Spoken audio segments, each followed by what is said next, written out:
When I was preparing the Devar Torah for tonight, I was struggling with what to talk about, which part of the Torah portion to focus on. This is Parashat Mishpatim, which, does anyone know what Mishpatim means? Some Hebrew speakers? Yeah? What does it mean? Do you know? You nodded your head like you knew. Laws. Someone said that. Yes, laws. Okay, so aptly named, we have a lot of laws in this Torah portion.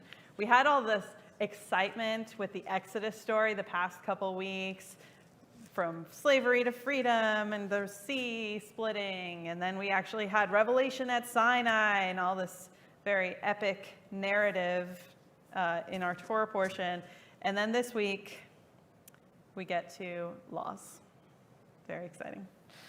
So, we're finally past the exciting stuff into the period of wandering around in the desert, which is actually the second half of the Torah. We're only halfway through. So, one way to think about this is having emerged as a fresh new nation via the birth canal of the splitting sea, we accepted Torah at Mount Sinai and became a baby nation, God's chosen people. Now it's time to form our new society, which takes rules. Accepting Torah for the Israelites wasn't just about following the 10 Commandments, but they had to embrace the whole of God's laws and societal structures. On paper, the people jump in wholeheartedly. They say, Na'aseh v'nishma. We will do and we will listen. Normally, if you think about that, you might think it should be, we will listen to the rules and then we promise to follow them. But that's not what they say. They say, we promise to obey God's laws, and then, okay, let's hear them afterwards. This phrase, Na'aseh v'nishma, seems indicative of the Israelites' general attitude, perhaps childlike attitude, as they begin to develop as a nation. They're ready for their next stage, but they don't quite seem to realize the implications of what they've agreed to. It's not going to be a straightforward path from Egypt to Israel, or from slavery to freedom. After all the flashiness and excitement of Revelation, we have to get into the nitty-gritty of what actually it means to form a society and live outside the framework of slavery. They can no longer blame Egypt for all of their problems, but they actually have to take responsibility for their well-being and lay the foundation for a functioning, healthy society. In today's world, we also live in a society with our own laws and rules. There's plenty of Torah-era laws that we no longer support in this Torah portion. For example, anything regarding the treatment of slaves, we don't support that anymore. But it was part of ancient Israelite society. And the whole eye for an eye, a tooth for a tooth law, which is found in this Torah portion. We don't necessarily subscribe to that anymore, hopefully. But some of our more modern values do align with those in Mishpatim. Don't kidnap anyone. If you hurt your neighbor's property, you have to pay them back for the damages. If a thief comes into your house at night, you have a right to self-defense.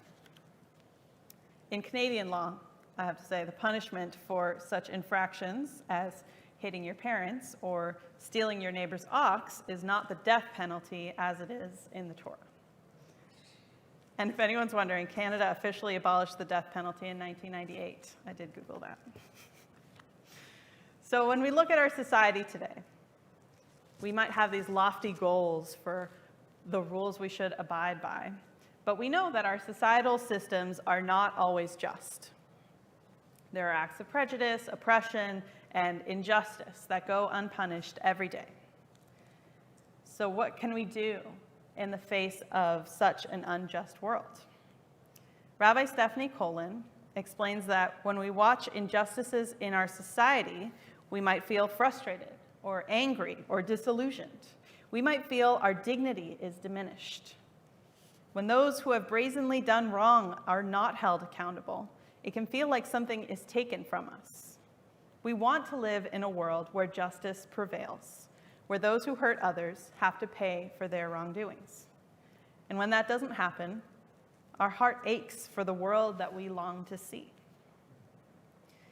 The Israelites wanted to create a society post-slavery that would right the wrongs that they experienced in Egypt. They started from a foundation of shared values and rules, not just the nitty-gritty rules about how much to repay someone if you accidentally kill their ox, but general principles that guide our behavior as well. For example, in this Torah portion, we have, "You shall not wrong or oppress a stranger, for you were strangers in the land of Egypt." The Israelites took their experience as slaves in Egypt and made that a pillar of empathy and compassion for the other. Against the backdrop of laws exacting restitution for damages or loss of property in this parsha, we have these principles that call not for revenge or violence, but understanding. In chapter 22, verse 21, God says, "Don't mistreat the widow or orphan." And then again in chapter 23, "You shall not oppress a stranger, for you know the feeling of the stranger," which in Hebrew is "Yadatem et nefesh hager." For you have yourselves been strangers in the land of Egypt. Multiple times, God explains that the cries of those who are dealt with unfairly shall be heard. For God is not only just, but compassionate. There's not only deen, but also chesed. The Israelites are commanded to use their experiences to create a more caring and compassionate social structure. So what can we do today when we're faced with an unjust world, a broken system? Why doesn't God seem to answer the calls of the oppressed and downtrodden today? Rabbi Colin teaches, we are not led toward bitterness. Rather, our tradition guides us toward radical empathy of all things, to love harder, expand our hearts, help uncrush the crushed, affirm the dignity of the most vulnerable, amplify our humanity. We cannot know what the future holds, but our tradition holds out hope. No matter how many times we've experienced or witnessed injustice, we come back to our core values. Do not oppress the stranger, for you understand what it is to be a stranger. We might not have all the answers to creating a just world, but we don't have to understand. Na'aseh v'nishma.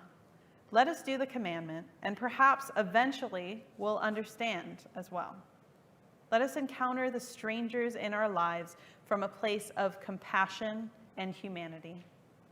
Let our actions grow as we grow, knowing that if they're rooted in compassion, in chesed, in love, then even if we're lost for a generation, we're still moving in the right direction. Shabbat shalom.